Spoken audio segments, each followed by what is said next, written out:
Hello दोस्तों, ये हमारी ग्रुप थ्योरी डिस्कशन की नेक्स्ट वीडियो है। तो स्टार्ट करते हैं, आगे प्रोसीड करते हैं। कल तक हमने क्या देखा था? पिछली वीडियो में हमने देखा था बाइनरी ऑपरेशंस के बारे में। ठीक है, हमने बाइनरी ऑपरेशंस को अच्छे से डिस्कस किया था। उसके कुछ एग्जांपल्स भी देखे थे कि कुछ सेट जो होते हैं, मतलब जिन सेट्स पर बाइनरी ऑपरेशन बनता है, जैसे कि नेचुरल नंबर्स पर एडिशन हो गया, मल्टीप्लिकेशन हो गया, ये बाइनरी ऑपरेशन बन जाएंगे। लेकिन सब्ट्रैक्शन और डिवीजन ऑपरेशंस जो हैं, ये बाइनरी ऑपरेशंस नहीं बनेंगे। ठीक है, तो ये सब हमने डिस्कस किया था। आगे चलते हैं। आज हम डिस्कस करेंगे कंपोजिशन टेबल के बारे में। कंपोजिशन टेबल क्या होता है? देखो, कंपोजिशन टेबल हम तभी बनाते हैं जब जो गिवन सेट है, गिवन नॉन एम्प्टी सेट है, वो फाइनाइट सेट होना चाहिए। ठीक है, if G is a finite set जिसमें n एलिमेंट्स हैं, हमने कुछ भी n एलिमेंट्स मान लिया, ये n कुछ भी हो सकता है, 10 हो सकता है, 15 हो सकता है, 20 हो सकता है, कुछ भी हो सकता है, लेकिन फाइनाइट होगा। ठीक है, देन ए कंपोजिशन स्टार, हम इस स्टार को तो इस जी के साथ हमेशा लेके ही चलेंगे, क्योंकि ग्रुप बनता कैसे है? देखो, ग्रुप में क्या होता है, ग्रुप में एक सेट एस होता है, इसके नॉन एम्प्टी सेट होगा, इसके साथ एक ऑपरेशन होगा। इस टाइप के जो स्ट्रक्चर बनता है, इसमें एक सिंगल ऑपरेशन है और सिंगल नॉन एम्प्टी सेट है। ठीक है, इस टाइप के स्ट्रक्चर को हम क्या बोलते हैं? ग्रुप बोलते हैं। ठीक है, इस टाइप के स्ट्रक्चर को हम ग्रुप बोलते हैं। तो स्टार तो हमेशा रहेगा ग्रुप के साथ। ठीक है, तो अभी हमारे पास क्या है? एक फाइनाइट सेट है जो कि नॉन एम्प्टी है, जिसमें n एलिमेंट्स हैं। Then a composition star in G can be described by the means of a table. अब ये जो कंपोजिशन है ना स्टार की, ये जो बाइनरी ऑपरेशन है, इसके जो रिजल्ट्स हैं, जो अगर किन्हीं दो एलिमेंट्स को अगर हम स्टार के रूल से ऑपरेट करते हैं तो रिजल्ट्स आते हैं, उन रिजल्ट्स को हम एक कंपोजिशन, एक टेबल के मीडियम से दिखा सकते हैं, जिसको हम कंपोजिशन टेबल बोलते हैं। जिसमें अगर सेट के अंदर n एलिमेंट हैं तो उसके जो जितने रिजल्ट्स आएंगे उसमें n क्रॉस n रिजल्ट्स आएंगे। जैसे कि अगर n सेट में एलिमेंट्स हैं तो उसमें टोटल रिजल्ट्स कितने बनेंगे? n² बनेंगे। ठीक है, ये सिंपली वही है जैसे कि A में अगर m एलिमेंट्स हैं और B में अगर n एलिमेंट्स हैं, तो A क्रॉस B में जो कार्टेशियन प्रोडक्ट हम किन्हीं दो सेट का करते हैं, तो उसमें A क्रॉस B में कितने एलिमेंट आते हैं? mn एलिमेंट आते हैं। ये सिंपली उसी की तरह है। ठीक है, तो इसको हम किस तरह डिस्क्राइब करते हैं? कंसिस्टिंग ऑफ n रोज, जिसमें n ही रोज होंगे और n कॉलम्स होंगे, इन विच द एंट्री, जो हर एक एंट्री होगी वो बनती कैसे है? हर एक जो एंट्री होगी उस टेबल में, वो एक रिजल्ट होता है किन्हीं भी दो एलिमेंट को जब हम ऑपरेट करेंगे, किन्हीं भी दो एलिमेंट को जब ऑपरेट करेंगे तो रिजल्ट बनता है। वो रिजल्ट उसकी एंट्री बनेगी उस टेबल की। जो एंट्री बनेगी वो होगी कैसे? वो होगी intersection of a row headed by an element A and the column headed by an element B is A star B. इसको हम एग्जाम्पल से समझ सकते हैं। सच टेबल्स को हम क्या बोलते हैं? कंपोजिशन टेबल्स बोलते हैं। जैसे कि हमारे पास ये कोई नॉन एम्प्टी सेट है जिसमें 3 एलिमेंट्स हैं, 1 ओमेगा ओमेगा स्क्वायर। ये एलिमेंट्स कहाँ से आ रहे हैं? ये exactly cube root of unity है। जो क्यूब रूट ऑफ यूनिटी होता है 1 की पावर 1/3, जब इसके हम रूट्स निकालते हैं तो इसके रूट्स आते हैं, 1 आता है, एक ओमेगा आता है, एक ओमेगा स्क्वायर आता है, जहाँ पे ओमेगा क्या होता है? -1 प्लस माइनस √3 आयोटा अपॉन में 2। अगर प्लस लेते हैं तो ओमेगा बनेगा और अगर माइनस लेते हैं तो ओमेगा स्क्वायर बनेगा। ठीक है, तो ये 3 एलिमेंट्स हमने इस सेट में ले लिए और ऑपरेशन क्या लिया? मल्टीप्लिकेशन लिया। अभी हम चेक करेंगे कि बाइनरी ऑपरेशन बनता है या नहीं बनता है।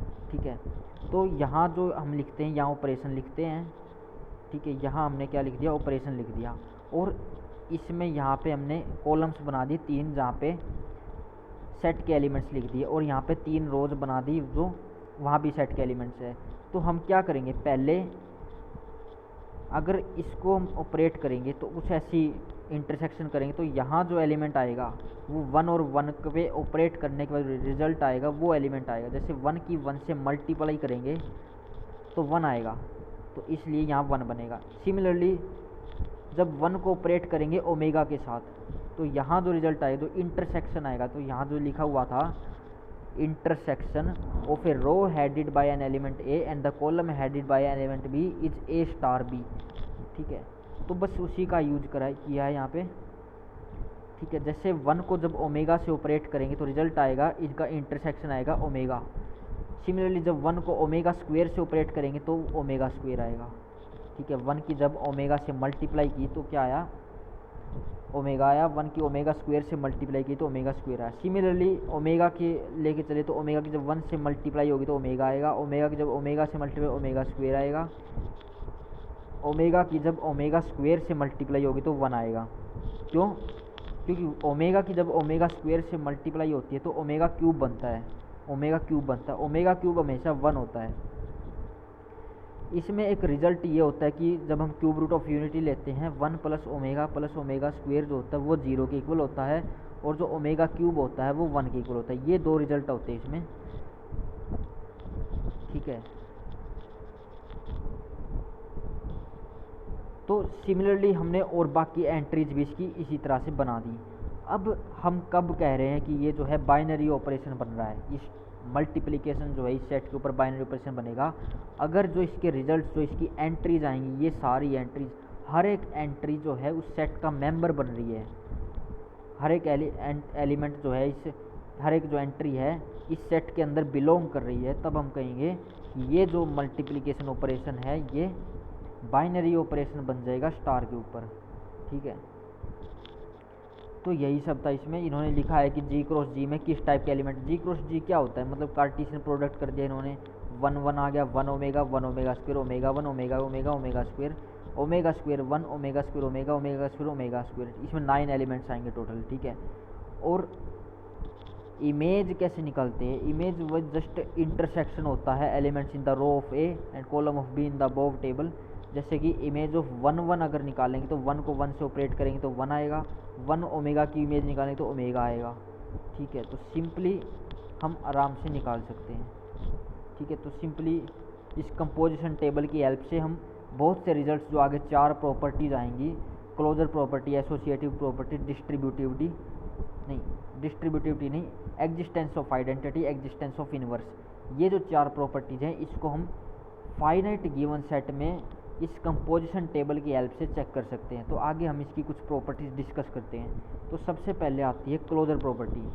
क्लोजर प्रॉपर्टी में क्या होता है, हमारे पास एक नॉन एम्प्टी सेट जी होगा, is closed with respect to binary operation star, is set to satisfy closure property star.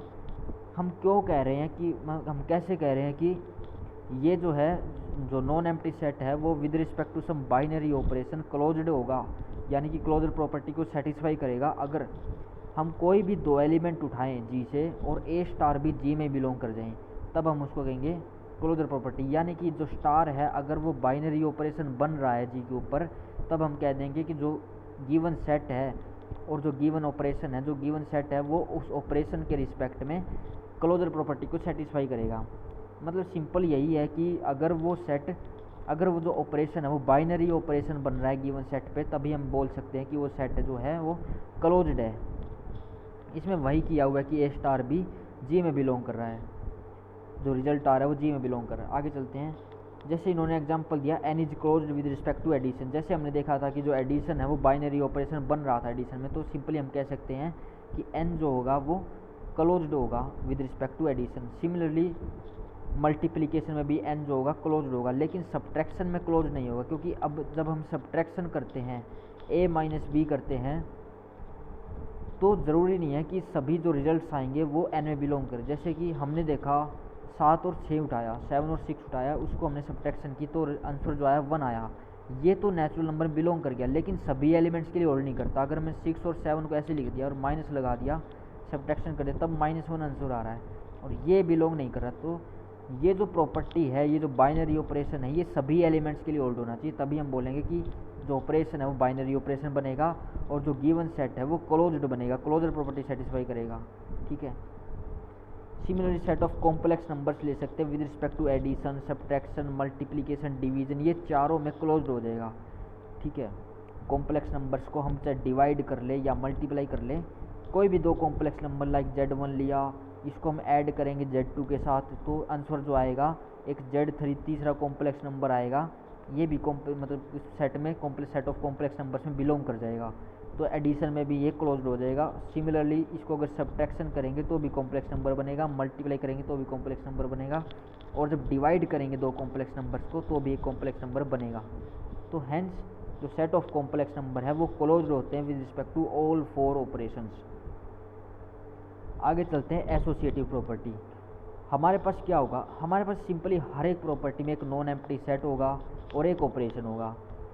अब इसमें हम कैसे चेक करेंगे कि वो जो है सेट जो है वो एसोसिएटिव प्रॉपर्टी को सेटिस्फाई कर रहा है। तो हम इसमें कोई भी तीन एलिमेंट उठाएंगे सेट से, अगर वो इस प्रॉपर्टी को सेटिस्फाई करते हैं तब हम कहेंगे, इस कंडीशन को सेटिस्फाई कर, तब हम कहेंगे कि जो गिवन सेट है वो with respect to given operation star associative property को सेटिस्फाई कर रहा है। इसमें हम क्या कर रहे हैं, पहले बी स्टार सी को ऑपरेट करते हैं। जैसे हमारे पास एक बोर्ड मास का रूल होता है, उसमें भी हम सबसे पहले ब्रैकेट्स को सोल्व करते हैं, तो सिमिलरली इसमें भी सबसे पहले ब्रैकेट्स को सोल्व करेंगे। सबसे पहले हम क्या करेंगे, अगर हम बी और सी को ऑपरेट करते हैं, फिर उसका जो रिजल्ट आता है उसको हम ए पर ऑपरेट करते हैं, तब जो गिवन रिजल्ट बनेगा अगर वो इक्वल होता है किसके, अगर हम ए को बी पे पहले ऑपरेट करें फिर जो रिजल्ट आए उसको सी पे ऑपरेट करें, तब जो रिजल्ट आ रहा है अगर ये दोनों रिजल्ट बराबर हो जाते हैं तब हम कहते हैं कि जो गिवन सेट है वो एसोसिएटिव प्रॉपर्टी को सेटिस्फाई कर रहा है। जैसे इंटीजर्स लिया, इसमें हमने कोई भी तीन एलिमेंट्स उठाए इसके, तो ये एडिशन में इस प्रॉपर्टी सेटिस्फाई करते हैं, सिमिलरली मल्टीप्लिकेशन में भी इस प्रॉपर्टी सेटिस्फाई करते हैं। तो हेंस सेट ऑफ इंटीजर्स जो है वो एसोसिएटिव होते हैं with respect to addition and multiplication. लेकिन सब्ट्रैक्शन में ऐसा नहीं होता। सब्ट्रैक्शन में जैसे कि हमने लिया 1 2 3 3 एलिमेंट्स ले लिए, हम इस पे ऑपरेट करके देखते हैं सब्ट्रैक्शन। जैसे कि हमने ये देखा, ये किसके इक्वल होना चाहिए, ठीक है। अभी चेक करते हैं इसको, 1 माइनस, पहले ब्रैकेट ऑपरेट होगी, इसमें -1 आंसर आएगा, फिर इसका आंसर क्या बनेगा, इसका आंसर 2 बनेगा। यहाँ देखें तो यहाँ -1 आ रहा है, यहाँ -3 आ रहा है, तो इसका आंसर कितना बन रहा है, -4 बन रहा है, तो ये तो इक्वल नहीं हुआ। तो हैंस इंटीजर्स जो है with respect to subtraction associative property satisfy नहीं करते। सिमिलरली नेचुरल नंबर्स को भी हम देख सकते हैं, और नेचुरल नंबर्स के लिए तो हम सब्ट्रैक्शन चेक ही नहीं करेंगे, क्योंकि एसोसिएटिविटी प्रॉपर्टी सब्ट्रैक्शन में चेक ही नहीं करेंगे, क्योंकि वो उसके लिए सबसे पहले क्लोजर होना ज़रूरी है। जो हम तीन एलिमेंट उठाएंगे वो सेट इंटीजर से होना ज़रूरी है, ठीक है। तो क्लोजर होना ज़रूरी है उसके लिए। सबसे पहले आइडेंटिटी एलिमेंट, तीसरी प्रॉपर्टी आती है आइडेंटिटी एलिमेंट। अगर हमारे पास कोई नॉन एम्प्टी सेट है और स्टार कोई बाइनरी ऑपरेशन है, तो हम एक एलिमेंट ई होगा जो कि जी में बिलोंग करता होगा, उसको हम कब बोलेंगे कि आइडेंटिटी एलिमेंट आ रहा है, अगर ए को स्टार ए को ई के साथ ऑपरेट करने पर ए आंसर आ जाए, और ई को अगर इसका अपोजिट ऑपरेट करे तो भी ई ए ही आंसर आ जाए। यानी कि ई जो है एक मिरर का काम कर रही है, मिरर का, यानी कि हम अगर खुद को किसी मिरर के आगे रखते हैं तो उसके अंदर हमारी इमेज दिखती है, हमारी एग्जैक्टली सेम इमेज दिखती है, ठीक है। लेटरल इन्वर्टेड हो सकती है लेकिन सेम टाइप की इमेज दिखती है। हम उसी तरह से कुछ इस टाइप के इस प्रॉपर्टी को समझ सकते हैं, ठीक है। तो अगर ये कंडीशन होल्ड करती है तो for example set of integers में क्या होता है, 0 एक ऐसा एलिमेंट होता है जो हम किसी भी एलिमेंट पे ऑपरेट करें वो हमें वही एलिमेंट देगा। और मल्टीप्लिकेशन में अगर हम देखें तो वो 1 जो है इसका काम करता है मल्टीप्लिकेटिव आइडेंटिटी का, क्योंकि ए को जब 1 पे ऑपरेट करें तो भी ए आएगा, 1 को जब ए पे ऑपरेट करें तो भी ए ही आएगा, ठीक है। तो हेंस 0 जो है वो एडिटिव आइडेंटिटी काम करती है on the set of integers. तो हर एक जो आइडेंटिटी है, एडिटिव आइडेंटिटी, मल्टीप्लिकेटिव आइडेंटिटी, ये सेट पर डिपेंड करती है कि मतलब इंटीजर्स में 0 आइडेंटिटी बन रहा है। लेकिन अगर मैट्रिसेस का कोई सेट लेते हैं ABCD, इसमें अगर हम और एंट्रीज जो है कोई रियल नंबर से ले सकते हैं, इंटीजर से ले सकते हैं, इसमें जो एंट्री एडिटिव आइडेंटिटी बनती है वो 0 मैट्रिक्स बनेगी, और मल्टीप्लिकेटिव आइडेंटिटी जो बनेगी इसमें ये आइडेंटिटी मैट्रिक्स बनेगी, ठीक है। तो ये जो एडिटिव आइडेंटिटी, मल्टीप्लिकेटिव आइडेंटिटी, ये डिपेंड करते हैं गिवन सेट पर, सेट क्या गिवन है, ठीक है। आगे चलते हैं। हाँ, इसने भी यही एग्जांपल लिया है कि जैसे एम एक set of all matrices square matrices N cross N की, तो जीरो जो जिसको नल मैट्रिक्स बोलते हैं वो एक एडिटिव आइडेंटिटी की तरह काम करती है, और यहाँ पे एक यूनिट मैट्रिक्स जो आइडेंटिटी मैट्रिक्स होती है वो मल्टीप्लिकेटिव आइडेंटिटी की तरह काम करती है मैट्रिसेस के केस में। ठीक है, आगे चलते हैं। इन्वर्स एलिमेंट क्या होता है? इन्वर्स एलिमेंट क्या होगा? हम किसी बी एलिमेंट को इन्वर्स कब बोलेंगे? जब हमने ए को बी पे ऑपरेट किया तो हमें आइडेंटिटी रिजल्ट में मिलना चाहिए। जैसे हमने पहले +2 क्लास में देखा था कि जब हम ए को ए इन्वर्स के साथ मल्टीप्लाई करते हैं तो हमें आइडेंटिटी एलिमेंट मिलता है। ठीक है, ये जो आइडेंटिटी है ये मल्टीप्लिकेटिव आइडेंटिटी बनती है मैट्रिसेस के केस में, तो ये ए इन्वर्स है। तो ए इन्वर्स बी जो होगा वो बी सेट के अंदर ही बिलोंग करेगा। जैसे आइडेंटिटी जो था वो बी सेट के अंदर बिलोंग कर रहा था, उसी तरह यहाँ जो बी जो इन्वर्स एग्जिस्ट करेगा वो बी सेट के अंदर बिलोंग करना चाहिए। और ये जो इन्वर्स होता है ये हर एक एलिमेंट पे डिपेंड करता है। जैसे हम जब इंटीजर्स का सेट लेते हैं उसके लिए जैसे 5 है, 5 की कोरस्पोंडिंग जो एडिटिव इन्वर्स होगा 5 का वो -5 होगा, क्योंकि एडिशन करेंगे इनका तो हमें 0 मिलेगा, हमें एडिटिव आइडेंटिटी मिलेगा। लेकिन जब 6 लेते हैं तो -6 एक ऐसा एलिमेंट होगा जो 6 का इन्वर्स होगा। यानी कि जो इन्वर्स है वो हर एक एलिमेंट पे डिपेंड करता है, लेकिन जो आइडेंटिटी होता है वो किसी एलिमेंट पे डिपेंड नहीं करता, वो सेट पे डिपेंड करता है। वो आइडेंटिटी होता है यानी कि हर एक एलिमेंट के लिए होगा। हम कोई भी आर्बिट्रेरी एलिमेंट उठा लें, उसको ई पर ऑपरेट करें तो हमेशा ई ए ही मिलेगा। ठीक है, या ई को हम राइट साइड में ऑपरेट करें या फिर लेफ्ट साइड में ऑपरेट करें, ये हमेशा हमें ए ही मिलेगा। ठीक है, तो ये हमारे ये आज हमने इस 4 प्रॉपर्टीज़ के बारे में डिस्कस किया। इससे नेक्स्ट वीडियो में डिस्कस करेंगे। So thank you so much.